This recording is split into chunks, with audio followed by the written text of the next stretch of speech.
અમને કઈ ખબર નથી.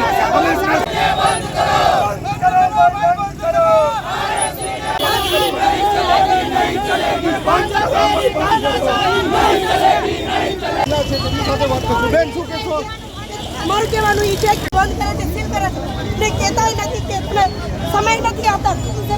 મારું કહેવું તો 2 મહિના રહે પણ 2 દિવસનો ટાઈમ આપવો જ હોય. મારું નામ જનક ડાંગર છે, આમ આદમી પાર્ટી સ્ટેટ સહમંત્રી. હમણાં જ તાજેતરમાં જે ટીઆરપી ગેમ ઝોનનો જે કાંડ બની ગયો છે, તો આજ સુધી એના કોઈ જે કાંઈ લોકો હતા, આરોપીઓ હતા, એમની ઉપર કોઈ કડક કાર્યવાહી થઈ નથી. એ સિવાય 250 જેટલા મકાનો છે કે જે ગેરકાયદેસર બાંધવામાં આવેલા છે, એની ઉપર કમિશનર કે વાઇસ કમિશનર એની ઉપર કોઈ પગલાં નથી લેતા. અને તાજેતરમાં નાના મોટા ધંધાવાળા ઉપર જે એનઓસી નથી અથવા તો જે નાના મોટા ડોક્યુમેન્ટ ઘટે છે, તો એની દુકાનોને, એના ધંધાકીય રોજગારોને જે સીલ મારવામાં આવે છે, તો એ આ તાનાશાહી છે. ખરેખર એ લોકોને 2-5 કલાકનો ટાઈમ આપવો જોઈએ કે જેથી કરીને એ લોકો એના ડોક્યુમેન્ટેશન પૂરા કરી શકે. આ આમની તાનાશાહી છે.